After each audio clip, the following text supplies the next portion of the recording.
Welcome, and thank you for joining me on this episode of the podcast of the 4D recruitment method. Now, at its heart, the core essence of success with the 4D recruitment method is all about the experience that we create for customers. Although we may sell solutions, really it's the experience that our customers calibrate the most, right? The experience that we provide to the candidates that we engage with, the experience that we provide to the prospects that we sell to, who then become our customers, who we then deliver solutions to. That experience is what makes them come back again. It is that experience that they recommend to other people. It's that experience that helps us to be able to create something which feels different, that feels unique. So we're not caught in this trap of perpetually being compared to competitors. Because the moment we start to get compared to our competitors, everything revolves around being better or quicker or smoother or easier, when in reality what we're doing when we adopt the 4D recruitment method is we are showcasing our ability to be able to deliver a set of outcomes and improve the quality of the experience for every single customer who's involved in it, which ultimately makes it more difficult to be able to compare to other vendors of recruitment services. So when I record the podcast, I'm often thinking about the profile of a person, right? The individual who I want to have listening to this, that I feel this is going to be most impactful for. The 4D recruitment method is specifically for what I would describe as being experienced, good quality recruitment professionals who are seeking an opportunity to be able to increase the quality of the work that they are doing on behalf of their customers by getting more breathing space, by having more opportunity to properly be able to flex those recruitment muscles and prove how good they are, whilst at the same time influencing the average level of spend per customer so that the work that they do becomes more profitable, and increasing the average order values that those customers are making over the course of the year, so each account itself starts to spend more money. Because when we start to provide an experience that those customers can't find elsewhere, when we start to be able to showcase our ability to produce the outcomes that others haven't been able to do so, it becomes far more difficult for them to make those comparisons to talk about the other agencies and what they're willing to do. And one of the frustrations that I had initially as a consultant was I found at the point of briefing or during the sales process, those references would often be made. Hey Jeremy, you know that there are other agencies who are willing to do it for less. And initially that used to make me recoil a little bit, not necessarily because I didn't like being compared to the other agencies. It took me a while to learn how to recoil at that. I recoiled at the prospect suggesting that what they wanted to do was to set my prices. And I found it difficult in the early days of recruitment, finding a way to be able to justify why, in their opinion, I wanted more for what they felt was the same service. And I guess if you have some empathy with a client, the service from the outside looking in doesn't look particularly different, right? We go from instructing you on a job to then receiving recommendations that are profiles or CVs, to then going through a process to then making a hire. Whether it is permanent or contract, the process from the outside looking in doesn't look that much different. And because it doesn't look that much different, you may claim to be a specialist in X, Y, and Z. You may claim to have these unique selling points that bolt onto what I would consider to be the core process, but ultimately the experience is often the same. So as a differentiator, I am likely to want to talk about things like prices and to talk about the rules of engagement. You know, how exactly we engage in this as an agreement and when payments are likely to be made. And as a consultant, that used to frustrate me.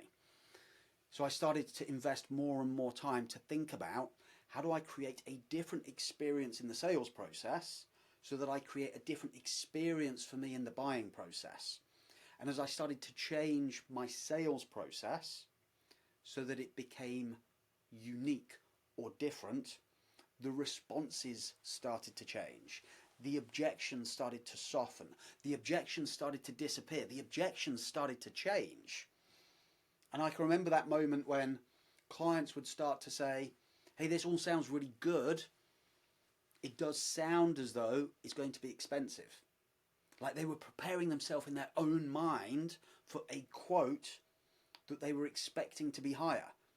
And that was a significant shift, right? That was the shift from, hey, look, other agencies are willing to do it for X, other agencies are willing to do it for less, to actually softening their own thought process that revolved around price sensitivity and preparing themselves for something that they needed to justify to themselves for being a little bit more expensive. Right, so that shift I felt was a really important moment in the evolution as to how I did recruitment. Evolution sounds a bit, bit cheesy, right? Apologies. I don't know, just the development of what I was doing, right? I'm sure many of you have been there too. And over the course of the last 15 years that I've been working as a coach and as an L&D professional, both with consultants who are hands-on, employed in businesses, helping them to be able to improve their processes, their outreach, their structure, or working with business owners to help them to influence the internal culture that revolved around sales and delivery by helping to be able to refine process. That's really where the essence of the 4D recruitment method has really been born from. So the person who I'm sharing this for is likely to be that experienced recruiter, that person who knows that they're good. Maybe that person who from time to time just gets frustrated or is starting to feel a bit jaded with the external market's perceptions of who they are without ever having engaged with them. And perhaps I'm doing this for the person who feels that too frequently clients discover how good they are in hindsight after they'd filled the job, rather than being able to create an onboarding process that in foresight the client has a higher sense of anticipation that this is going to be good. And I'm certainly doing this for those who get a little frustrated, as I used to do, with some of the flippant instructions that clients might throw out there. Like, have a quick look on your books and see who you've got. And in fact, it was that phrase, people. Now that I say that out loud, it was that phrase that started me on my quest, my journey to want to do something different.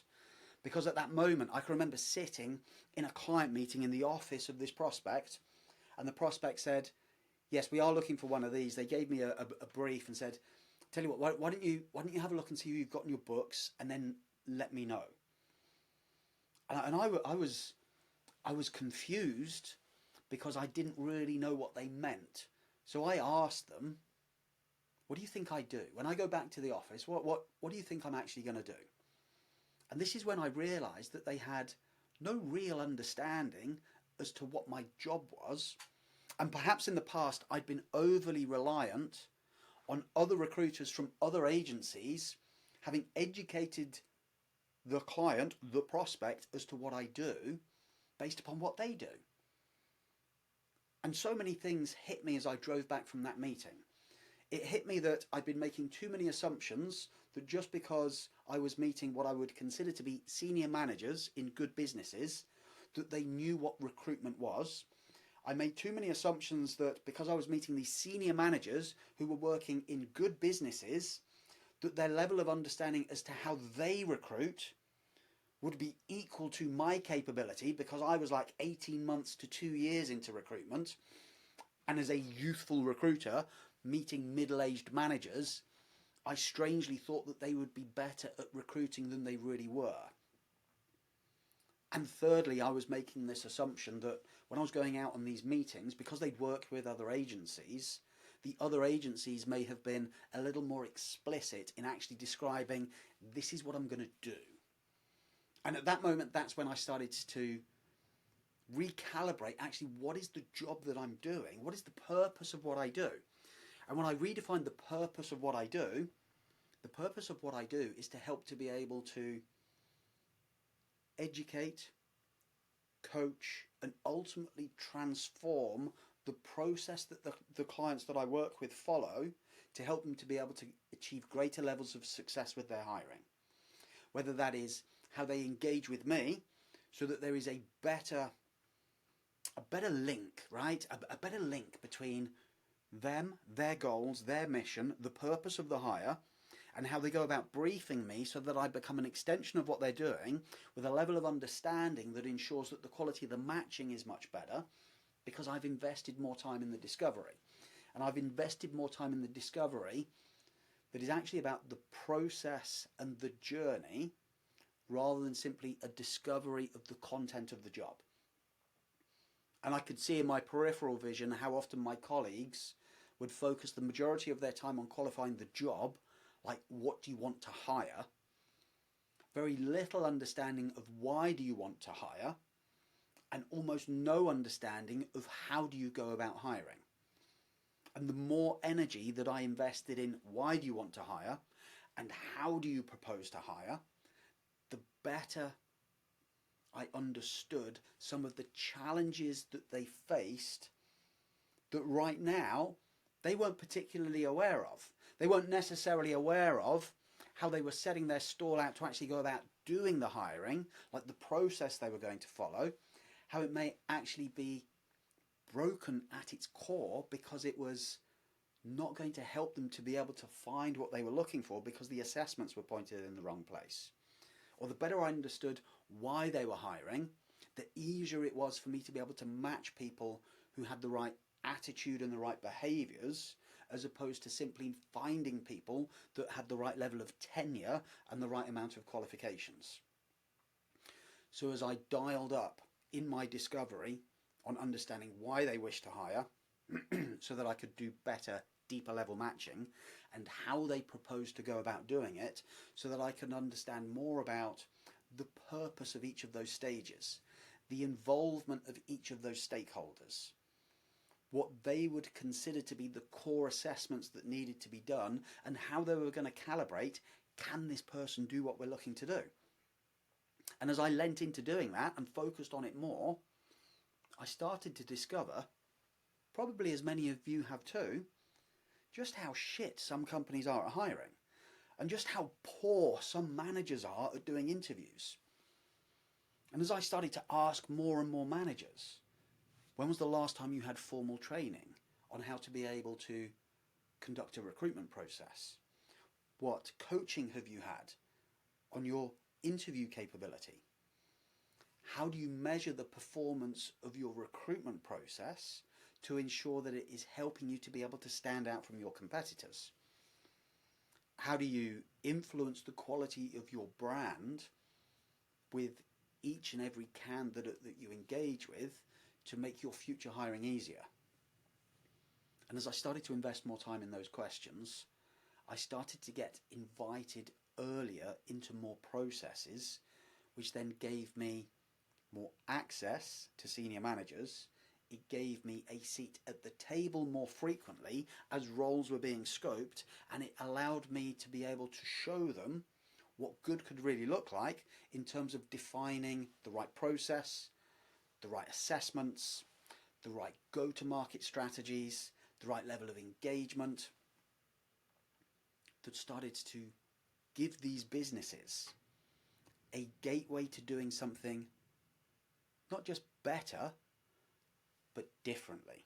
And when they started to do something differently, and it started to create more engagement, whether it was a local authority who I was helping to hire a head of investment, or it was a major manufacturing organization helping them to recruit a CFO, it didn't really matter on the profile of the organization. It didn't really seem to matter about the size of the business, because for each and every one of those engagements, as I started to help to be able to design a better process, help to be able to create a more meaningful journey that helped them to hire with greater confidence, it helped them as an organization to be able to develop, it helped them at a departmental level to become better at being able to retain people, and it helped me to become more valuable.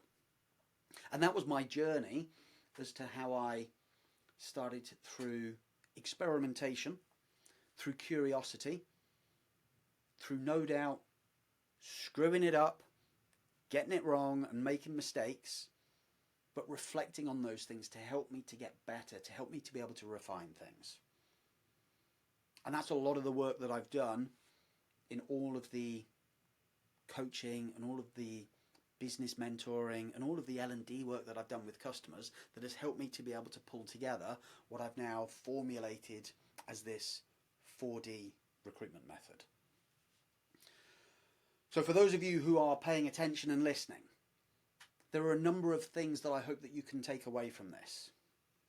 Number one, if you have those frustrations that revolve around the comparisons between you and others, where you have this genuine belief that you are better, yet it feels as though clients may only discover that in hindsight. And maybe even that's become your pitch. Maybe you're even pitching the fact that, well, let's work on this basis, and then once we've done this, you'll realise how good I am, and then we can re-engage. Right? So you almost are mitigating for the fact that you only know how to educate people in hindsight. Whereas if you pulled together some stronger collateral that became your evidence stack to be able to say, let me show you what I do, as opposed to simply talking about what you do. And to move away from the have a look on your books, waiting for that trigger, and actually being a little more mindful of the fact that working with you and working with other recruiters, there is very little similarity. You can't talk on behalf of their businesses and what they do. You can talk on behalf of yours. And when you've got clarity on, this is how I work, this is what I do, this is where I'm able to help you to be able to achieve greater levels of agility, stronger results, better quality outcomes. Because it's not just about understanding the job that you're giving to me, because that's the easy thing. The majority of recruitment businesses out there have some form of process to help you to be able to find CVs. It doesn't necessarily fix what is often the hidden core problem, which is ensuring that you are hiring the right people in the right timescales who have the right level of capability to deliver the mission, and they're going to stick. So as you refine your collateral to help you to be able to showcase this, I'm quietly confident that very few of the businesses that they're talking to other than yours have got that level of depth to be able to actually show this is what good recruitment looks like. And I know from personal experience / professional experience in my job, not everyone is comfortable with challenging a prospect. There is still today a strong culture in recruitment that it's about take the brief, understand the job, do your utmost to maintain their attention, whether that is through exclusivity or some attempt to be able to get a retainer, or through the need for speed through the contract recruitment process. That still means that the client is holding on to problems that they don't realise that they've got because no one's truly helped them to unpack why are you hiring and how do you propose to do that. Because I think, and this is me getting judgy now, I think that the last 10 years in recruitment, the only real differentiator that you needed to have was, do you have the candidate? And if you've got the candidate, you're likely to get people's attention. We're not really in that kind of marketplace anymore. So success today is far more about, do you have the consultancy capability to help me to identify the problems I don't realise that I've got, that are the root cause for some of the challenges that I'm facing in either scaling my team, growing my business, or holding on to good people. And if you've got the collateral, the tools, the checklists, the weaponry that you can show me as to how you create difference, by design you become different. So the embracing of the 4D, the discovery, the design, the development and the delivery of good quality solutions, at its core sits the experience that we create for our customers. And when you create that experience and you can start to show people this is how we can consistently deliver that at scale, you're going to build yourself a portfolio of customers who work with you for the life of your business. So if you have any questions or it piques any curiosity and you'd like to be able to find out more, clearly subscribe to the pod, because I will keep on sharing things that revolve around 4D. Keep your eyes peeled for the newsletter. In the newsletter, I will be in printed format sharing different tactics and different ideas. And in the very near future, we'll be looking at the 4D recruitment method being something that you're going to be able to get access to on a more formal basis to help you to be able to transform your own business. So I look forward to engaging with you somewhere out there. And if you've got any questions, hit me up on LinkedIn.